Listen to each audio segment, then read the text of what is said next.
All right, and we are live. How are you, Rosie? I'm doing good. How are you? I can't complain. You know, as good as we can be Yeah. right now. Things are kind of crazy.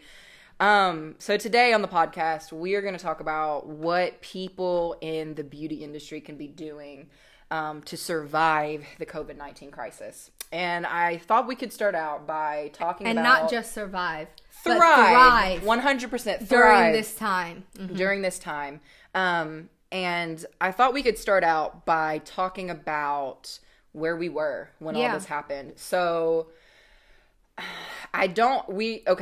we're not like health specialists. So like some of our dates may be a little bit messed up, but obviously if you've been active in the world for really the past 6 months, you've heard about the COVID-19 virus. Yeah, I remember like in December, January, you were like, we're probably not going to be able to go to Bali because of all this. And I'm like, you're crazy. Yeah. Like, this isn't that serious. Yeah, exactly. Which is a whole other thing. Yeah. But, so if you're a human in the world, you've heard about the COVID-19 virus. I think in America, we just kind of started taking it seriously in when, like, 2 months probably ago? A month to 2 months ago, yeah. 2 months ago, I think, is when people started getting scared. Yeah. And then March, I guess it's... March 1st, everything was still kind of okay. 100%. And then like March 10th, 12th, that's when things shit got hit the rocky. fan. So let's start there. Yeah. So like March, like early kind of March, I'm thinking, you know, March 13th, March 14th. What were you doing as like a business owner? Because I remember you'd called a meeting with all your girls. Yeah. So we were still allowed to be open.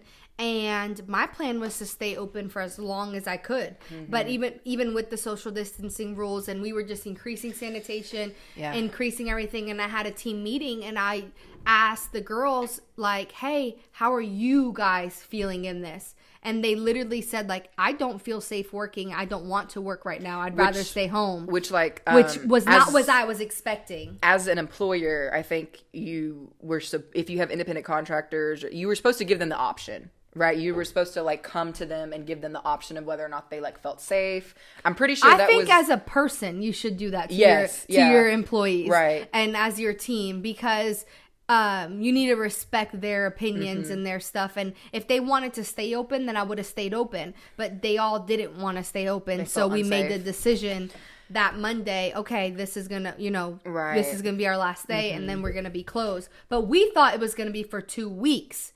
The 2 weeks until April 1st. Right. I never in a million years thought it was going to be, this long of a social distancing. And,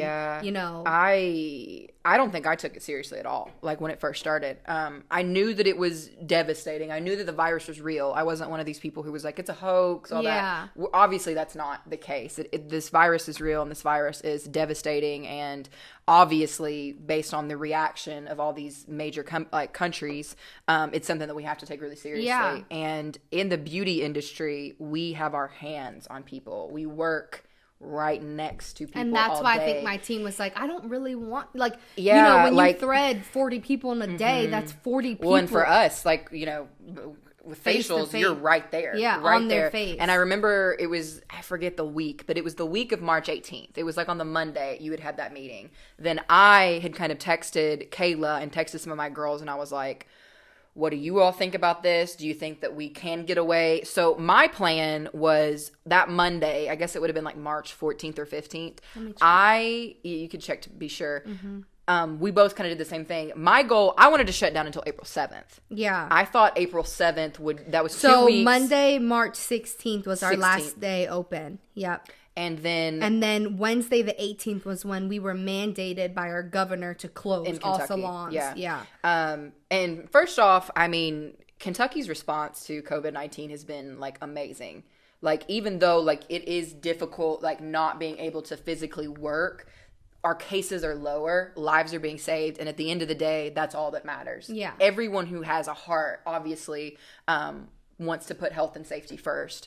But we're talking about how this has affected our businesses and our livelihoods and our income. And so early on too, I decided, instead of like early on, it's like, okay, I cannot control being mandated to shut down. You can't. I can't control when we open. You have to follow the law. I literally have no control over that. So I was like, what can I do? Like, stop being upset about what you can't control. Focus on what you can control. 100%. So that's like, you know, I gave myself a couple days to feel bad about it. And then I was like, okay, now what can I do to make the best of this situation? Yeah. Whether you agree with it or not. Right. And you're entitled to your opinion, and some people don't agree with it. Some people do. I'm kind of somewhere in the middle where I can see where some things are okay. And then I'm like, well, other things, you know, they're taking my right to work and just different things. I'm kind of like torn in the middle, but like, I'm just doing what I can do to make this time valuable. I love that. And I think you're 100% right. All of you listening, you all have your own opinion. Some of you and that's okay. Yeah, some of you all are like hardcore social distancing. We need to stay closed until this thing is completely gone. We need to stay closed until next year. And then some of you guys are like, no, this is violating my constitutional rights. Yeah. Whatever you believe on this issue, the reality is you're not in control of it. Exactly. Nobody's in control of it. Exactly. Donald Trump isn't in control of it. Andy Beshear, we're in Kentucky, so that's our governor, isn't in control of it. Nobody is in control of it. So I think regardless of your opinions, you're not. You can only control what you can control. 100%. So let's get back to when that week happened. We were being both very proactive, and we both had made the decision on our own to shut down for 2 weeks, because I think both of us had kind of determined we really can't do our job safely at that moment. Yeah. And then basically the decision was made for us afterwards of like, well, you know, the state has decided that this is not a risk we're willing to take. All salons, basically all non-essential businesses at this point have been closed since March 18th. Yeah. In Kentucky and also in a lot of other states. And we don't know how long this is going to last. What is today? March. Today's April. April 17th. April 17th. March. April 17th. So we're basically like a month into this. Yeah, we're 4 weeks. 2, 3, 4. Yep. Over 4 weeks into this. So we want to talk about a little bit about what we're doing to not only survive this time, but to thrive in this time, like what we were just saying. And, you know, and we were just talking about this before the podcast. A lot of you guys listening to this are scared. A lot of you guys, and we are too. Like I have my moments where I'm like, crap. Did I get into the wrong business? I needed to be in the toilet paper business. Right. I need to be in the hand sanitizer business. Right, girl. Yes, I'm right there with you. So our goal for this episode is to talk to you guys and give you guys actual logistic strategies that you can take into not only this, but in the future. Because I truly believe this, even though things are eventually going to go back to normal. Yeah. We're eventually going to be able to go back to work. We're eventually going to have everything somewhat the way that it was. However, I truly believe that this is going to change the United States economy So I was forever. actually talking to Parker, my husband, last night about this. And I was saying, I feel like how I'm from New York, so I know, like, I was there when 9/11 happened. Yes, I saw, like, whatever. yes. When there was a world before 9/11 where security was way lower. You can go to the, you know, to airports and not take off your shoes and not do a bunch of the things. And you could walk somebody to the gate. You could, like, see people in the movies. You see people, like, kissing at their gates. And, so there was, but ever since then, there's been rules forward to make the country a safer place. I feel like after coronavirus, it is not going to go 100% the same. Back to normal. I believe that there's going to be rules in place to keep things safer, cleaner, more sanitizing. And I don't know what that looks like, but I don't think the world's ever going to be back to normal. Yeah, like you see even for me personally, like I'm going to freaking wear gloves when I pump at the gas station. Why not? 1 million people put their dirty hands on there. And like I'm going to keep Clorox wipes in my car. Why not? You know, I'm going to do little things because now I know to be cleaner and safer. Yeah, and you know, and you see, and I know that it will affect us in some ways. I just hope that it doesn't affect our human behaviors. Because there's been a lot of headlines of like, we're never going to shake hands again, or we're never going to hug in public again. And I think that, like, especially my generation, I'm in generation X or Z. It's whatever comes after millennials. Yeah. Whatever comes after millennials. The generation that I'm in, I feel like we are already pretty disconnected socially because of social media, because we've grown up in the virtual realm. Well, so I just don't want to see humans become robots and think that every single person is like carrying this virus is going to kill you. I don't want that to be our reality. Yeah. But the reality is that there's a lot of people who, like they're going to this is the new norm for them. Whether you're that person or not, we're all still living in the world together. So what are some things that we've learned as far as beauty business goes during this time? I know for me, like if I thought I knew business before this, I feel like I've just gotten a crash course in MBA. Like I've literally gotten like so much experience just from these last 4 weeks of like how to run a business during crisis and how to make sure that everybody's taken care of and you're taken care of. And if this ever happens again, are we going to be, next time we'll be more prepared? Yeah. I think what's so important is how you adapt to what's going adaptability. on. Literally, that's been my motto. It's like, okay, I can't serve my clients in person anymore. How can I continue to serve my clients? 100%. Through selling them products at home, showing them free tutorials on how to do their brows from home. How can I continue to do what I love from home to serve my client, but also make money? Because you still, as a business owner, you still have bills to pay. You still have to keep afloat. So it's, what's been amazing actually, even in this community, is seeing how many businesses this was forced for them to create a website. So many businesses didn't even have a website. That's true. And now businesses, you have to. If you don't have an email presence, online presence, then when you're closed, then you're just forgotten about. And so many businesses now are doing curbside pickup or delivery that they've never done that before. Adapt. Yes. If you don't adapt, you're gonna be extinct. Yes. Yeah. No, and for sure. And not just like to this. No. You constantly need to be adapting. Yeah. Like every single year your business should be implementing different strategies to serve the world that you're living in now. There's so many businesses that have been around for 50, 100 years that don't have social media because they never did. Well, this is the age of social media. I bet they started that Instagram now. Yes. I bet these last 4 weeks they started Instagram now. And to kind of touch on one of our first big points, and I want to get this out of the way because this is something both of us have learned. If you've ever heard of emergency funds, this is something that's a non-negotiable for you now. And a lot of people recommend having a month's worth of like a set emergency fund that covers your expenses and basically like your life overhead in your personal life, in your personal finances, and in your business finances, period. You've always heard of people having like an emergency fund for like a month or for something like that. After this crisis, I strongly believe you need to have a 3-month emergency fund, especially if you're a business owner. Yeah. I follow Dave Ramsey, and I've followed him since I was like 18 years old, and it's been life-changing. And if you really want to like learn finances, you should follow him. I don't do everything he says, but a lot of it. And so having a 3-month emergency fund is so important. And it's okay if you don't have one now, but now you know the importance of one. Especially as a business owner. Yeah. Like we're speaking specifically for your business because what happens if something like this, but not even something like this, is completely like, this is the first time in anyone's lifetime that they've seen this. Yeah. But what if you break your arm and you can't work? Yeah. 100%. You need to think about, it's an emergency fund because it's for an emergency like this to happen. And then that gives you ease to breathe, knowing like, okay, if I get hurt, I'm not going to lose my house or my business or this. So it's okay if you don't have one. But now when you get back to work, when all this is over, really start and consider saving and having an emergency fund for sure.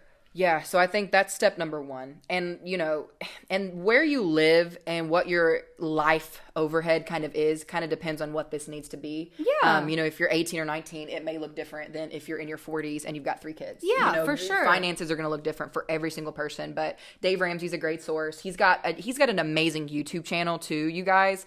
He has a ton of like free educational content on YouTube. That's where I watch him. Yeah. And it's helped me a lot in my business and in my personal finance. And I also just wanted to speak specifically to some of you guys right now. And when I say this with so much love. And honestly, I'm saying this to myself when this started. When this first started, I just pressed pause. Oh, yeah. I 100% pressed pause. The first week of Corona, when we were shut down, I was in my bed. Yeah. I was so devastated. Yeah. I felt like, how could this happen? I was mad at the world. I was mad at the government. I was mad at God. Like, I was like, how could this happen? Like, everything, I had a plan. Like, I was supposed to be moving into my location, this month. And we were supposed to go to Bali, and we were supposed to be in LA. Yeah. That conference got canceled, and there was just like, I felt like my life was just unraveling because of this virus, like so many of you all. Yeah. And then I had a wake up moment, and I gave myself the wake up call that I feel like maybe someone listening to this needs. You cannot press pause. No. You cannot press pause. You don't get, if you own a business in the beauty industry, you do not get to lay in bed and feel sorry for yourself, especially if you have employees who are waiting for you to lead them. Yeah. This is not the life you chose. Like, you don't get to do that. I'm not saying, like, obviously there's some of you guys right now who are really taking care of your mental health. Yeah. And I think that is so important. Like, throughout quarantine, like, I've been seeing these memes of like, it's okay to not be productive. Yeah. And it 100% is. But we're speaking to those of you guys who have employees, who have bills, who are really trying who own a business or are starting a business. The way you respond and what you do during this time is going to set your business up for the rest of the year. Yeah. 2 years, 5 years. Well, shout out to Sheila Bella on Instagram. She posted something that is so, so true. And it basically was like, leadership in these next coming months is an audition to lead in the next coming years. Yeah. The leaders that are going to rise up from the ashes of this horrible COVID-19 situation are going to be thriving years from now. Because if you can survive this, imagine what you can do when the economy's great, when everything's back to normal. Yeah. If you can survive this, you literally have so much good coming your way. Yeah. And in this episode, we really want to break down some of the things that we've been implementing in our businesses to keep our sales going and to basically create passive income while working from home. Basically, how to make money from home. Yeah, the most important thing, and I was just starting to touch base on this, like mid last year, is every millionaire,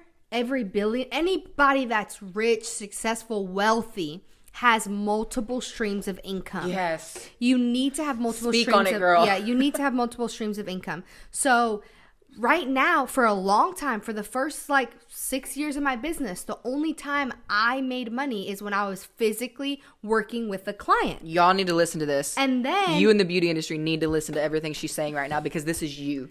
Hairstylists, estheticians, PMU artists, this is you. You are working 40 to 60 hours a week with clients, and you're not giving yourself any time to focus on creating passive income. So first off, can you tell us a little bit about what is passive income for people who aren't familiar with business terms? Yeah, so just passive income is money you're making when you're not physically doing a service or a product, or you're not physically doing anything and you're making money. It's either I have created online courses, and it took work to create those online classes, but they're done. So now, when I'm at home and people are purchasing classes, it's still making me money without physically doing work. And for a while, for last year, I thought to myself, well, passive income for me looked like having my team work, commission when I wasn't there. But what happens when something like this happens and no one can work? Yeah. That was a lesson that I wasn't expecting. So, for now I'm like, okay, this is where your online presence means everything, your online sales, email marketing, products, just ways to make an income without physically working. Yeah. 100%. And what are some ways that we can create passive income in the beauty industry? And the first one that I think we definitely need to touch on is e-commerce. Yeah, retail. And the store. Having an online store. So if you own a beauty business, let's say you own a lash business. Yeah. And maybe you don't have like a product necessarily, come out with t-shirts. Yeah, come out with anything. water bottles. Yeah. Come out, you know, with something that you can sell. Yeah. So the people who really, really love your brand, like, you know, they would love to pay $20 for a cute water bottle with like lashes on it and says like lashes by Courtney or like whatever your business name is. Like they would love that. And that is just, especially with retail, and I really, really hope, because you guys know, for aesthetics in the skincare industry, retail is huge. Yeah. It really should be it should be 50 to 60% of your monthly sales. It's just based off retail sales. Where we kind of run into an issue in the aesthetic industry with e-commerce is a lot of the skincare brands we work with don't allow us to retail their products on our website because it's a different brand and they want all the traffic kind of like to their website. Yeah. So that is why having your own product line eventually should be the goal for everybody. Yeah.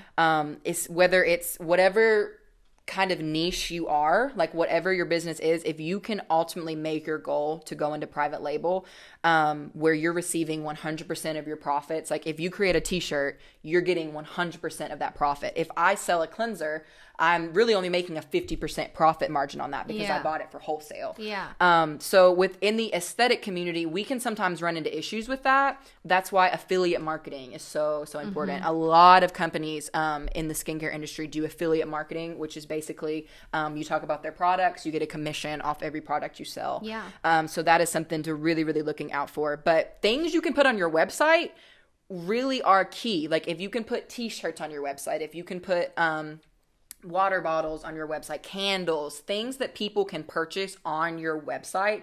People love online shopping. They love online shopping. I love online shopping. Oh, I do too. And like I've realized that's like my only hobby throughout this quarantine. So e-commerce is huge. And finding a way to still serve your clients. And before even e-commerce, make sure you have a website. Right. So this is how important if you didn't have a website before, you have all the time in the world to work on a website now. Yeah. So you need a website so that you can sell products online. And creating a website honestly isn't hard. Like some people may be listening to this and are like, because before I started my website, the idea of creating a website like seemed like this huge thing where you have to know coding and people go to school for this and all this. There's so many free hosting platforms, Squarespace, Wix. Those are the only two I can think of at the moment, but there are a million free, well, not free, you still have to pay like a monthly subscription, but very, very affordable website hosting platforms for those of you guys who cannot afford someone to build you a website. So have a website, number one. If you're able to get some type of product or e-commerce on that website, that's number two. Email marketing. Yeah. So that's actually... It's so funny. The week before we shut down, I was thinking we might be getting shut down. And I started making a COVID-19 to-do list. Yeah. All the things that I have been wanting to do but haven't had time to do it, that I'm finally doing. And the major thing that was on there was email marketing, because it's been on the back burner because I didn't know how to do it. Girl, I was confused by it. I'm right there with you. I didn't really understand it. I didn't really understand I knew the importance of it, but it's basically... You don't want to be able to communicate with your clients only through social media. Yes. You want to be able to directly get in contact with them. And if you have your clients' emails, then if you can email them information, have them. That's amazing. You have them. Once you have someone's email address, you have them. Not literally. They can unsubscribe.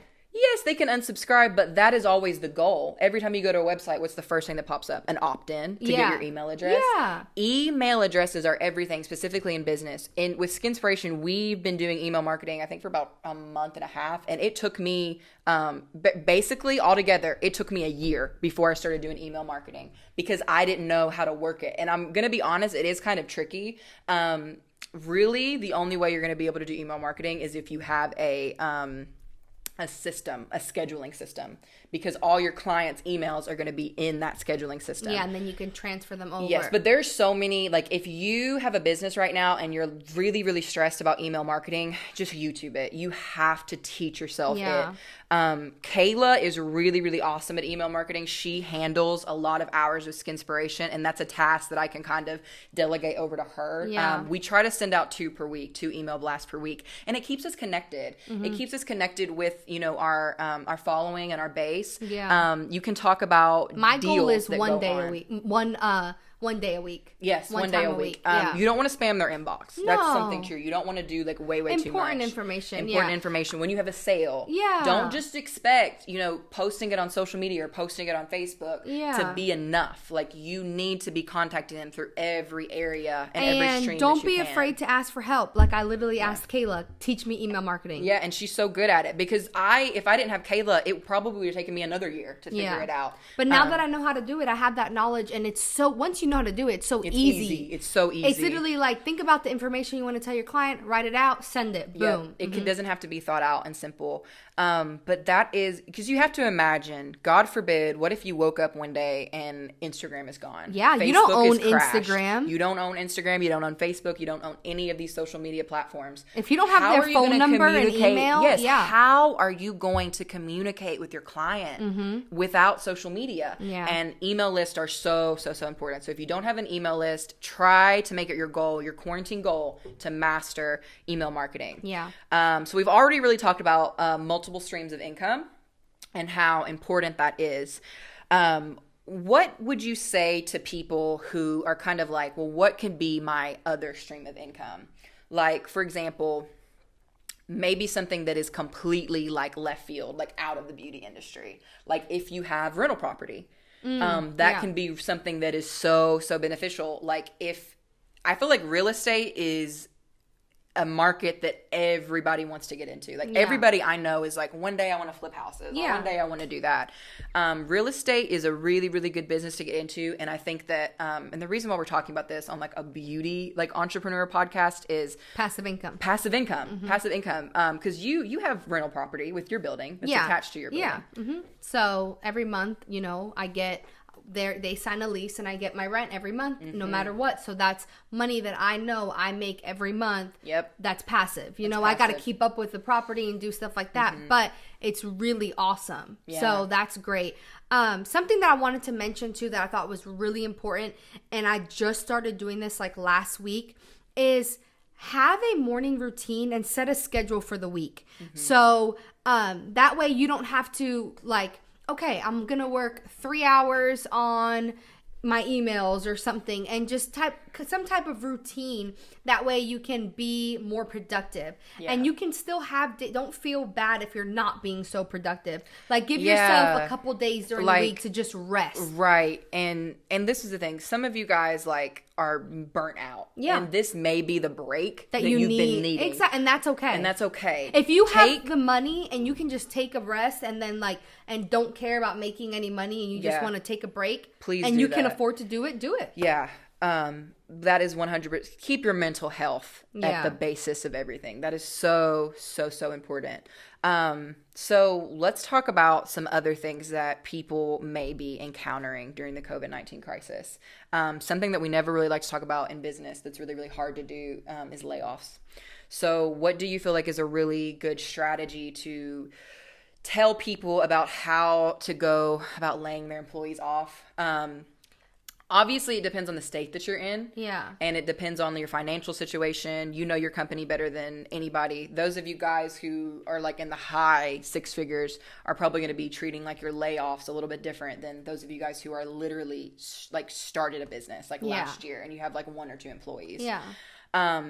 How do we go about that? How do we make that decision? Because it's a hard decision. So I know we wanted to get into this. I'm so thankful that I have an accountant, because he literally called me and said, you're going to have to be shut down. It's probably going to be for about 8 weeks at least. When I was like, there's no way. It's probably going to be 2 weeks. Like, I was thinking, he's just trying to tell me worst case scenario. Yeah. Well, now it's been 4 weeks and I don't see it turning around in 2 to 4 weeks again. So he literally called me and said, hey, you're going to have to be shut down. This is the time you have to lay yourself off and your team. Right. And because you can't afford to pay them while you're shut down. Yeah. And so that would have been so hard for me to do, but having someone that I trust tell me like, hey, this is the right step, helped me make that decision. Yeah.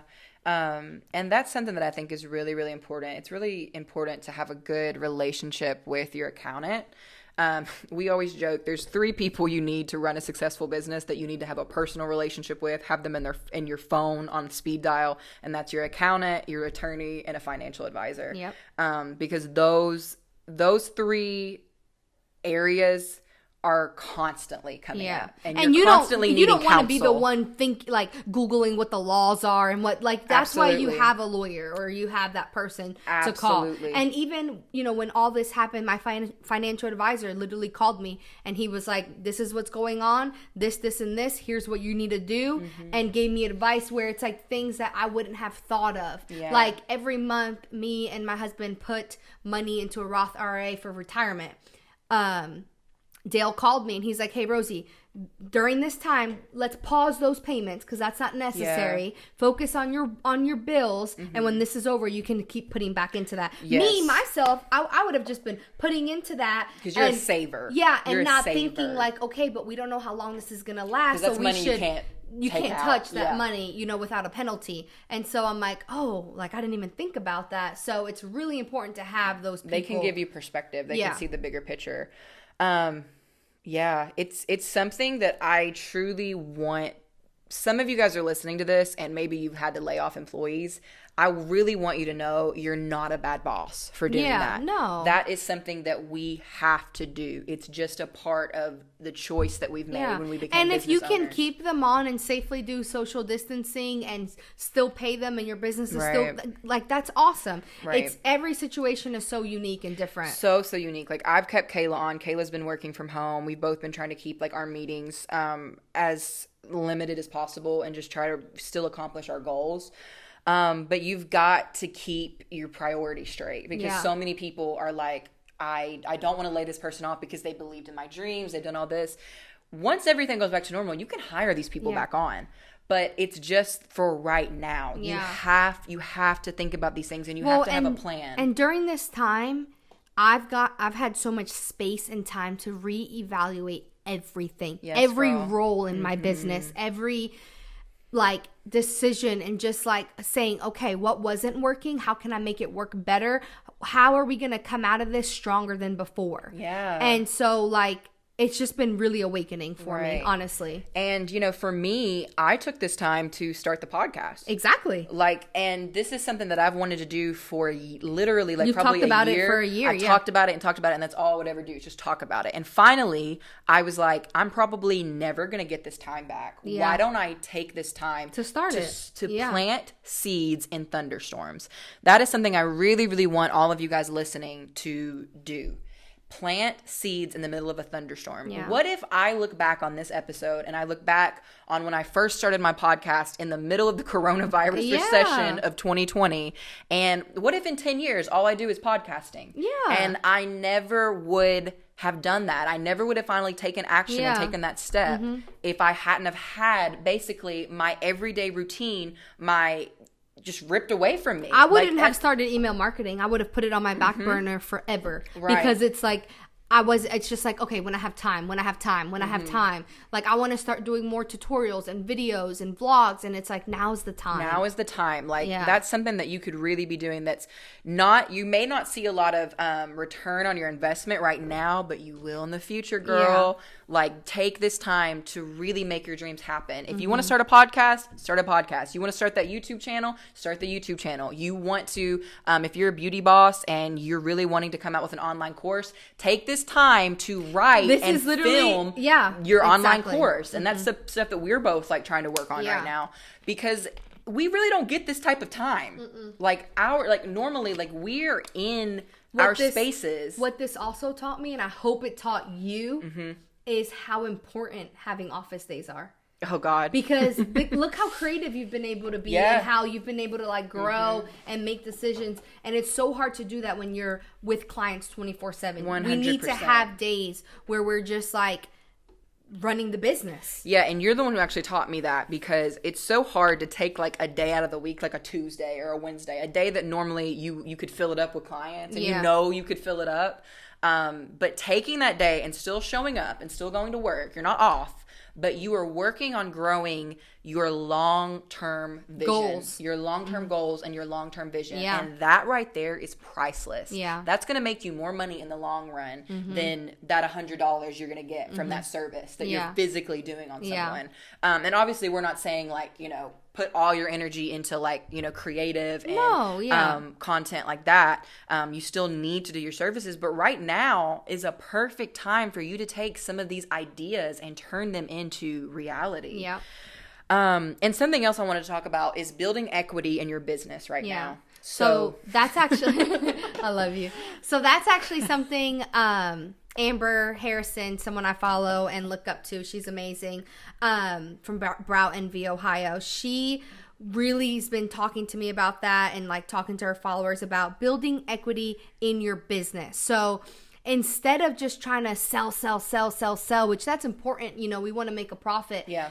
Building your clients' trust, building relationships with them, connecting with them, actually connecting with them on social media, talking, and just that is going to build your business, build equity in your business in the long run to where after this is over, they're going to want to come see you because of how you treated them during this time. 100%. Like me and Kayla both have really been trying to take the time to actually, like whenever we had to reschedule basically everybody's appointment in April, we tried to take the time to talk to our clients. Like how are you? How are you actually how are you doing? How are you handling this? Yeah. And just keeping them informed, I think is really, really big. Like, if people have appointments booked, you need to let them know that they are going to get taken care of. That they are going to receive their service. Don't go ghost on your clients right now. No. Don't just take a break from social media. No. And I've seen people in the industry being like, don't message me right now. I'm taking a break. Like, don't. Girl, that's not what you signed up for. Like, that is not what you signed up for. You need to respond to the clients that you have actually scheduled at least. And and because they invested and trusted you and took the time to schedule, make sure they're taken care of, or at least let them know, hey, when this is over, I'm going to reschedule you, so that they don't just feel like they're left out hanging. Yeah, and that's the thing. I think so many issues in business, like this is so stupid, but if you watch like those courtroom shows, like those small, like small court shows, and someone is taking like their hairdresser to court over like a $300 haircut or like, you know, like a wig or something crazy like that, I always would watch those and be like, why did it get that far? Yeah. Why did that beauty professional let it get to the point where she literally was getting like sued over something that small? Yeah. Resolve the problem. Be there for them. Talk to them. People get hostile when they're not taken care of. Yeah. Or not heard. Yeah. Like, you actually have to like try to fix the problem. Majority of the time people get hostile and people get upset and people kind of check out from a business is whenever you are not trying, even if maybe like you did something incorrectly. Take responsibility for it and fix the problem and let them know that you value them and you value their business. And throughout this time, I've literally on the Skinspiration social media, I've been trying every single like day to literally just tell my clients, I'm so thankful for you. I'm like, seriously. Thank you so much for supporting me. For buying product, for purchasing. I've literally felt an overwhelming amount of support from our community. We don't need to talk about it because I'll cry. Yeah. I'll cry it's because been great. honestly, like, it's so humbling. It is so humbling to see that the hard work that I feel like both of us have put into our business, when something like this happens, which is literally like worst case scenario, our base is still like, I love you, I support you, and that is something that is so priceless, and every single person should work on having that personable of a relationship with their client. Well, we talked about a lot, girl. We talked about a lot of things. We talked about basically what you need to not only survive this crisis but thrive in this crisis. And to finish out, is there anything that you feel like you wish you knew at the beginning of this, or anything that you feel like our listeners maybe need to walk away from knowing, despite all the other things that we talked about, obviously? Well, I think every day we're learning more, and there's a lot of news, and like, it's really easy to be very upset. Like, there's some days where I'm like so sad, but if you can just focus on what you can control and how to make the best of the situation, and write down what are the things I need mentally, physically, for my business to feel good. Write those things down and do them every day. Yeah. Do what you need. If you need to wake up and like get ready and like do your makeup to feel good about yourself and be productive, do that. If you need to go for a walk with your dog, do that. If you need to just lay in bed for one day and relax, that's okay. Yeah. Do what you need to do. If you need the social media break, take it. Yeah. But I would say focus on what you can control and try to stay really positive as possible, as positive as possible, so that you don't look back and think, dang, I should have done this during it, or dang, I should have handled it this way. You don't want to have regrets. Yeah, you never want to have regrets in anything in life. And I think the best way to never have regrets in your life is to always be proactive. Yeah. And that's kind of what we're encouraging you guys to do. And also, if you've stayed on the podcast to the very end, thank you so much for listening. And I really hope you guys are walking away with some really, really good information. We also just wanted to say the conversation does not have to end here. No. You can find both of us on social media. And if you're struggling right now, talk to me. Yeah. Talk to Rosie. Talk to us. We've got nothing but time. I love talking to my clients, love talking to them. But I also just love talking to other girls, other women in the beauty industry. No matter what industry you're in. Or even if you just own, I have a friend that works in the dog industry or other, whatever it is, finance, realty, whatever. I can't even talk. I'm so tired. Real estate. This is we filmed a couple podcasts today too. Whatever you're in, I love talking business. Mm-hmm. So if you want, message me on Instagram. I'd love to talk to you. Brows and Beauty Company. So at Brows and Beauty Company, and Natalie too. We'd love to help. We're here for you. I don't want any of our listeners thinking you're going through this alone, because you're not. We're actually, the whole world is going through it. The whole world is going through it. Every single person who's alive right now has been affected by this. You are not alone. Your feelings are not just you. Everybody's feeling the same feeling. We're all feeling stolen from. We're all feeling scared. And we're all adapting. If you're healthy right now, you're winning. Right. If you're healthy right now, you're winning. There's people that are sick, If you're healthy, base level. Awesome. Well, thank you so much, girl. I always love chit-chatting with you. And you can find Rosie on social media at Brows and Beauty Company on Instagram and Facebook. We're signing off. Just remember, why survive when you can thrive? This is the Skin is In podcast. Thank you. Hey, babes. It's Natalie. Do you want more of the Skin is In podcast? Subscribe to our YouTube channel and you'll get all the fresh videos sent directly to your inbox. Also, follow us on Apple Music at Skin is In Podcast, and you can find me on Instagram at Natalie Michelle Warren. Love yourself and subscribe today.